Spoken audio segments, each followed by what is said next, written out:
Hola, ¿qué tal? Buenas tardes. Bienvenidos a este ciclo de entrevistas del canal de TV del diario digital Conclusión. Esta vez con un tema que tiene y ha tenido bastante repercusión respecto de lo que significó para todos los argentinos, momentos de zozobra, de dolor, de angustia, que están vinculados con lo que fue la tragedia de Once. Tragedia de Once donde se perdieron 52 vidas y donde además se trató de dirimir cuál era el grado de responsabilidad que se tenía de parte del concesionario de trenes, de parte de las autoridades nacionales. También emergió a partir de algunas pericias que se hicieron y cuando se llevó el tema a estrados judiciales, que el conductor o el motorman de la formación que llevaba por nombre Chapa 16 había estado implicado de alguna manera. En un primer momento se dijo de que Marcos Córdoba, así era el nombre del conductor del tren del ferrocarril Sarmiento, no había podido frenar la formación porque tenía una falla. Se hicieron las pericias, se corroboró otra cosa, no obstante ello aparecieron y emergió mucho después que en una pericia que se le hizo frente al gabinete psicológico, Marcos Córdoba hizo tal afirmación: yo tengo responsabilidad, anulé el dispositivo, pero no lo hice a propósito. Nunca imaginé que algo así podía ocurrir. Esto se lo dijo Marcos Córdoba a la psicóloga María Dolores Carbia y a la trabajadora social Silvina Blanco. Bueno, fue en un encuentro virtual realizado por Zoom. El tema dio para el debate y cuando se conoció esto, la defensa de Marcos Córdoba salió a desmentir de que él haya hecho este tipo de afirmación. Todavía no lo sabemos por qué. Vamos a ver si la podemos encontrar como para que nos cuente. De todas formas, cabe destacar que la formación que se estrelló el 22 de febrero de 2012 y que chocó contra el andén o contra las vallas de contención del tren cuando se producen este tipo de sucesos en la estación de Once, sabemos que causó una tragedia. Sin embargo, por Twitter nos enteramos, lo hizo el doctor Dalbón, dio a conocer una foto del expediente en el cual consta su autoincriminación en el hecho. Nosotros creemos que vale la pena hablar con el doctor Dalbón respecto de este tema, porque es un dato no menor. Recordemos que esto sirvió para batir el parche durante mucho tiempo respecto de las distintas responsabilidades que tenían algunos funcionarios, y también fue una de las banderas de campañas que se enarboló para llevar adelante un proceso, si usted quiere, de limado de las autoridades de aquel entonces. No es menos cierto también que se conoció alrededor de 2018 que un año después, quien estaba convocado para ese juicio había sido o habría sido una persona que fue muerta a balazos por 4 disparos, a las que en un primer momento se dijo que era por un robo, pero se trataba ni más ni menos que del motorman que permanentemente operaba ese tren. Se trató de esclarecer qué sucedió, se habló de que tenía que ver con una muerte por un robo de un celular. Sin embargo, le encontraron en el bolsillo dinero a la persona que fue muerta a balazos y que era uno de los testigos principales dentro de lo que era la causa. Bueno, en función de ello creemos que nada mejor que hablar con el doctor Dalbón, a quien le damos la bienvenida. Cuéntenos qué es lo que pasó, que parece ser una campaña respecto de desmentir lo que Marcos Córdoba dijo últimamente, de que él había liberado el freno. Sí, en realidad la abogada de Marcos Córdoba está mintiendo porque dijo que en la entrevista que se le hace por la libertad condicional dice lo mismo que dijo ante Bonadío. Y yo simplemente contrasté la declaración de Bonadío, la publiqué en mi tweet y dice que él es inocente porque no tuvo nada que ver con el accidente, y en la entrevista que tiene con las psicólogas para salir en libertad condicional dice lisa y llanamente que es responsable por haber desconectado un dispositivo, que era nada más y nada menos que el dispositivo de un freno que se llama hombre muerto, que es un freno de emergencia. La cuestión no está ni para discutir, es más claro que el agua. O sea, la misma persona se siente responsable del hecho cuando se le pregunta cómo la pasó en la cárcel, si se siente responsable, y dice que sí, que se siente responsable, y que se siente responsable además, ¿por qué? Por haber desconectado un dispositivo. Bueno, ante Bonadío lo que dijo era que no era responsable y que era inocente. Me parece que es una diferencia bastante grande, que no quieren ver porque la verdad a veces es antipática para algunas personas, les duele, pero el relato se cayó al piso. Hoy el que realmente mandó a la muerte a 51 personas fue Marcos Córdoba, nadie más, porque no frenó el tren. Mucho se había dicho en su momento, lo que uno se pregunta es cuál es la intencionalidad de la defensa de salir a desmentir una declaración que Córdoba hizo en completa libertad. No creo que se haya sentido de alguna forma presionado. ¿O estaba presionado antes? Al contrario, era una libertad condicional, estaba haciendo una declaración tranquilo, y además esa libertad condicional por la que me dan el traslado a mí, yo no me iba a oponer, yo no me opongo a que salga Córdoba. A mí no me gusta que la gente esté presa por demás. Córdoba tenía 3 años y 6 meses que cumplir, bueno, cumplió una parte de la condena, ahora tiene libertad condicional, nosotros como querella no nos vamos a oponer. Ahora, cuando vi lo que había dicho, bueno, como yo lo sostuve durante tanto tiempo en soledad, ahora que se está probando, me parecía que era menester hacerlo público y además, bueno, dejar abierta la puerta para ver qué sucede con el juicio de 11, porque entiendo yo, gente que está privada de su libertad por el tema del estrago, no digo por la administración fraudulenta, pero por el tema del estrago, es gente inocente. Sí, claro, al menos en materia penal. Entonces, la pregunta sería, ¿qué va a pasar ahora? Porque, visto que esto se utilizó durante los años de campaña, incluso utilizado en contra de quién era el candidato, Daniel Scioli, para decir de que, bueno, de que era la continuidad de un gobierno de corruptos y asesinos, poco menos como lo supieron decir años después y antes. ¿Cómo queda todo esto ahora, doctor? No, la torta está quemada, digamos. Sí. Lo que se hizo con el gobierno constitucional de Cristina al respecto empezó con 11, siguió con Nisman, después tiraron un tren más en Castelar, otro más en 11. Todo eso va a seguir con otros juicios, con los juicios de los encubrimientos, con los juicios al sindicato.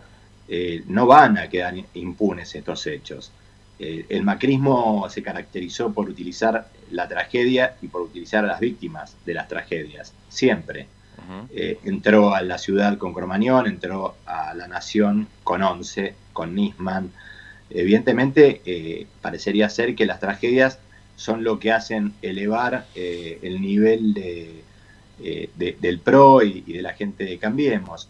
Fíjese usted que hace no mucho, Nieto, el secretario privado de Mauricio Macri, le escribió un chat a la mamá de Facundo Astudillo Castro para tratar de acercarse. Es evidente que ellos trabajan y también tienen de su lado a un conglomerado de medios muy fuerte en instalar de alguna manera diferentes situaciones que hacen a que la sociedad termine creyendo que los funcionarios y los empresarios se levantaron una mañana y dijeron vamos a matar a 51 personas. Y no fue así. Y ahora está probado que no fue así. Entonces, lo que está sucediendo es que todas las fake news se están cayendo abajo. Aníbal no era la morsa, los frenos funcionaban. Sí, las cuentas de Garré no eran... Sí. La cuenta no era de Máximo ni de Nila Garré. Y así sucesivamente, la ruta del dinero K terminó en Panamá. Y muchas cosas que se van a ir viendo. El tema de los cuadernos, el fiscal era un extorsionador. Claro. Todo eso se va a ir viendo. Estaban incendiados y después aparecieron. Ya nos damos cuenta que el lawfare y que las fake news fueron un vital aporte para que el macrismo se sostenga y llegue al poder. Bueno, ahora ya se fueron constitucionalmente en forma democrática y como usted decía al principio, están tratando de formar parte de una oposición destituyente. No lo van a lograr porque el peronismo está muy fuerte y porque además está haciendo las cosas bien. Se pagó la deuda, se está tratando la pandemia con mucha claridad, se pudo estirar en el tiempo la posibilidad de la sanidad, de este estado de excepción, de que podamos tener camas y que tengamos respiradores para todo el mundo, desde La Quiaca hasta Ushuaia. algunos gobernadores caprichosos están haciendo cosas que creo yo no están bien, Claro. como es, por ejemplo, el jefe de gobierno de la Ciudad de Buenos Aires. Pero bueno, hasta ahí uno no puede llegar. Creo que lo que está haciendo Alberto es histórico. Estuvo también con el tema ahora también del ARSAT. Me parece que el peronismo está haciendo un buen gobierno en pandemia y no quiero ni imaginarme lo que va a ser el resurgimiento económico cuando todo esto pase. Claro. Ahora, ¿cómo toma usted, doctor Dalbón, el hecho de que en la medida que todo esto se va descubriendo y se va dilucidando cuál era la verdad, salgan algunos corifeos a hacer un planteo en el sentido de que esto se trata de venganza, cuando se trata de discutir la legitimidad de esta justicia, porque si es venganza no es justicia? No, la venganza es lo que hicieron ellos, es la teoría de Irursum. Vengarse es ir a leerle los derechos a Vudú en pijamas. Vengarse es disfrazar a los presos y hacer un circo con Cristina en los allanamientos, cuando de los allanamientos no han sacado nada positivo. O sea, lo que hicieron, si alguien sabe lo que es la venganza, es el mafioso, no el mamerto. Yo no le digo el mamerto a Macri. Macri es un mafioso perverso. Él sabe lo que es la venganza. Nosotros no. Nosotros toda la justicia, que sea la justicia la que decida, principio de inocencia para todos, pero no, el que decía estos jueces no me sirven, buscaré otros, era el mafioso, y el que dijo que tenía esa mesa judicial y el que hasta la aceptó fue Garabano. Bueno, todos sabemos lo que fue y lo que es la justicia federal. Por eso la renovación y la reestructuración federal que quiere hacer Alberto, que ya estamos esperando el dictamen de las personas que se han elegido para poder, con ese dictamen, enviarlo al Congreso y que sea en forma democrática tratado, a ver si se aprueba o no se aprueba. Bien, ahora y ya la última, lo libero. Este proceso de dilucidación que se va haciendo causa por causa y que se va cayendo, como dice usted, además de algunos, creo yo, algunos aciertos políticos del oficialismo en distintos órdenes, ¿no? De lo que es la gestión de gobierno. También tiene un correlato, es decir, yo me pongo a pensar, es decir, los mismos jueces que tenían esas causas anteriormente hacían justicia y parece ser que son el instrumento del poder político de la venganza. Pero cuando se mira más acá y usted se focaliza en algunos planteos que está haciendo la oposición, ¿usted cree que lo que dijo Bullrich ayer va en el sentido de que se debe de alguna forma embarrar la cancha como para que esto no tenga la notoriedad que debe tener en tanto y en cuanto es verdad? ¿O también porque estos aciertos del gobierno los distanciarían a ellos del poder? O quiero creer lo otro, ya que ella se propone como alternativa para 2021, cuando tenemos que pensar en diputados y senadores, y ella habla del Poder Ejecutivo Nacional, ¿qué usted reflexiona respecto de esto? No, mi reflexión es que Bullrich no está capacitada, está incapacitada para ejercer la función pública. A mí me parece que es una mujer que ha causado mucho daño, que ha dicho muchas pavadas y que ha establecido circunstancias que tienen que ver con la violencia y con, digamos, la venganza y con la justicia por mano propia y con la justificación de la muerte por la espalda. De una manera que me parece que es una mujer que está desquiciada, desquiciada.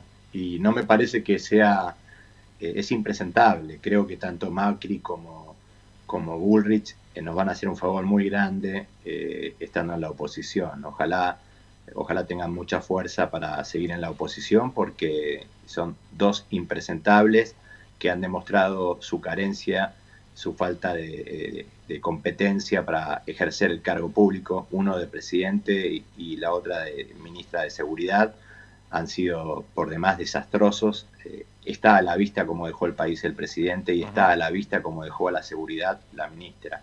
Así que por de pronto yo la verdad que no la puedo ni calificar, es incalificable. El daño que le ha hecho Bullrich a las Fuerzas Armadas, a las fuerzas de seguridad, el daño que ha permitido en la Argentina en materia de seguridad es inconmensurable. Y el presidente, el daño que le ha hecho al país está a la vista. De hecho, todas las cuestiones económicas que estamos viendo hoy son producto de lo que hicieron durante 4 años, que fue la timba financiera. La timba financiera no la van a poder hacer más, nadie la va a poder hacer porque Sí. se va prácticamente a desaparecer lo que es el dólar ilegal, va a estar imposible de que puedan seguir haciendo lo que hicieron, que era, digamos, trabajar para los clientes. Ellos fueron una empresa, no un país, que trabajaba y decía que el cliente siempre tenía razón. Entonces hacían lo que el cliente quería. Por eso Larreta sigue siendo un gerente, no es jefe de gobierno, es el gerente de la Ciudad de Buenos Aires. Como los clientes quieren salir, quieren ir a comer, quieren ir a los teatros, quieren ir a los gimnasios, quieren tomarse un café afuera, quieren hacer eso, como el cliente siempre tiene razón, Larreta, que es un gerente, le dice al cliente, bueno, vayan y contamínense, contágiense, inféctense. Total, son los clientes. Y el cliente siempre tiene razón. Esa es la gran diferencia entre el PRO y el peronismo. El peronismo gobierna con cuadros políticos y el PRO lo que hace es gerenciar con gerentes. Bien, y le pregunto, usted es un hombre del derecho, como abogado es un auxiliar de la justicia, y también tipifica cuando piensa, digamos, las cosas que se dicen. Sabemos que la prensa tiene determinadas libertades de decir casi cualquier cosa ofensiva y de cualquier manera.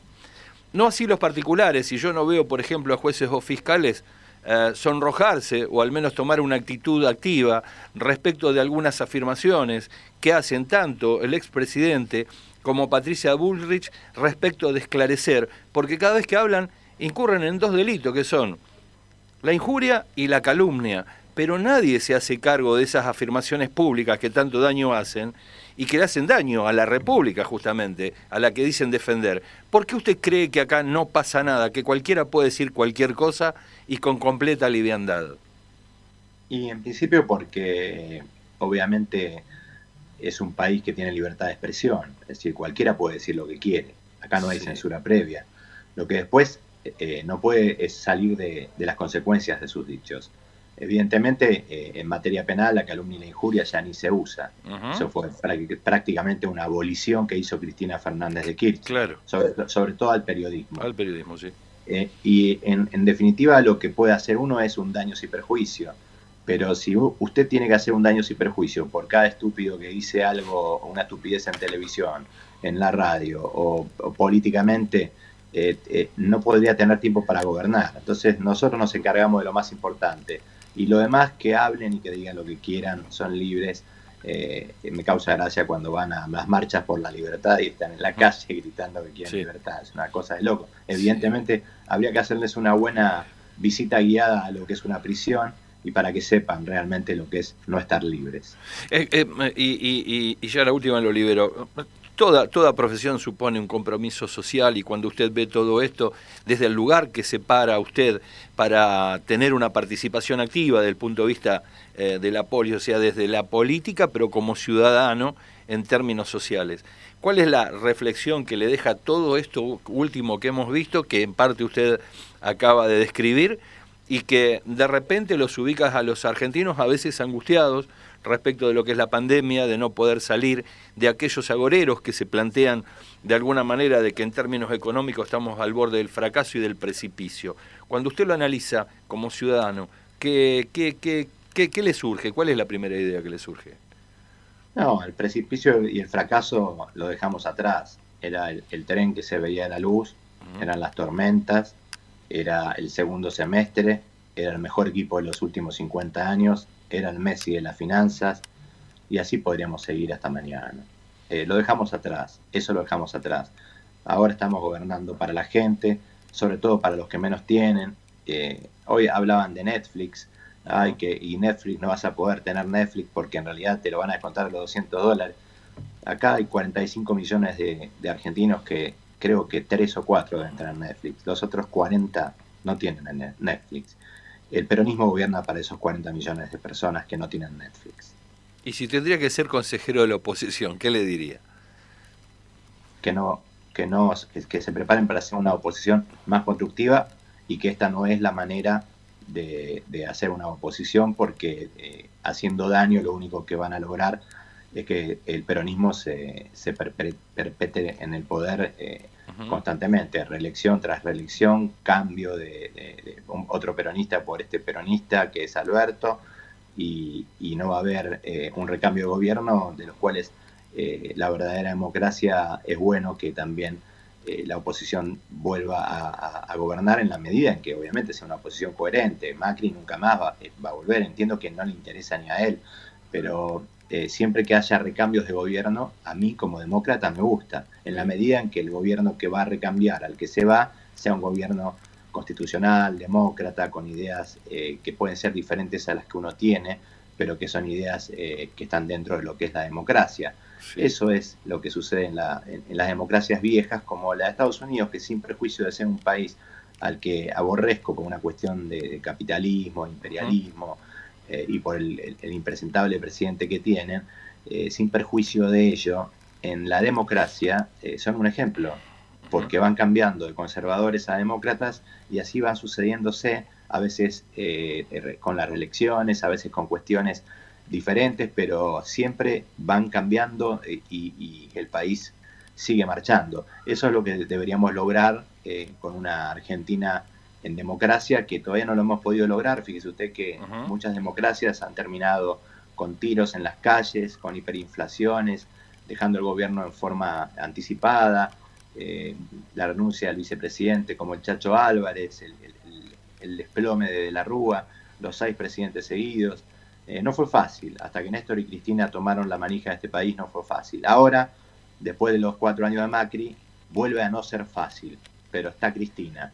Néstor ya no está, pero está Cristina. Y creo que en el corazón de Alberto está Néstor. Claro. Ahora lo despido con esta. ¿Ve a los jueces más tranquilos con este cambio de gobierno? ¿O con algún ánimo un poco más atemperado, disipado? Lo digo en el buen sentido, no peyorativamente, claro.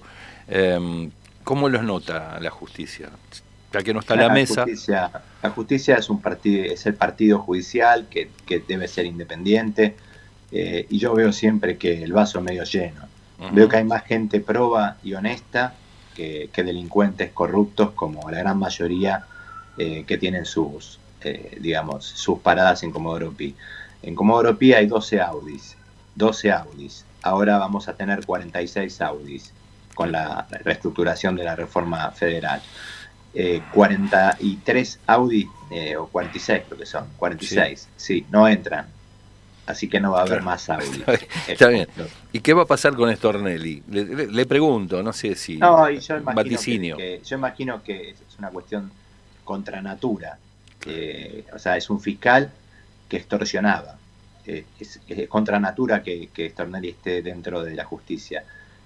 Calculo que se está aferrando a intentar salir con alguna jubilación o ver de qué manera se va, como hacen todos finalmente, ¿no?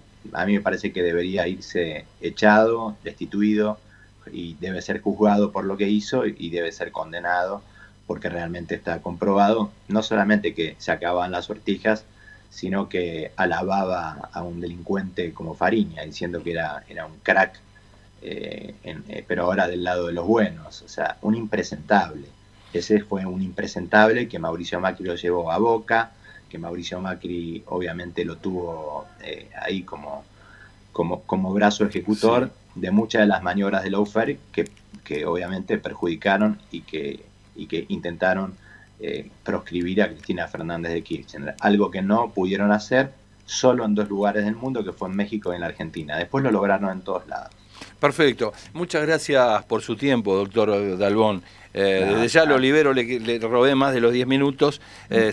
Seguramente vamos a poder retomar estos diálogos más adelante, cuando seguro que la Argentina lo va a justificar. Así que le mando un fuerte... Igualmente va a ser para mí. Y bueno, estamos en contacto. No sé, estamos en contacto, ¿cómo no? ¿Cómo no? Otro para usted, gracias. Hasta luego. Bueno, escuchábamos al doctor Gregorio Dalbón respecto de lo que iniciamos cuando se estaba hablando de lo que todos conocimos como la tragedia del 11.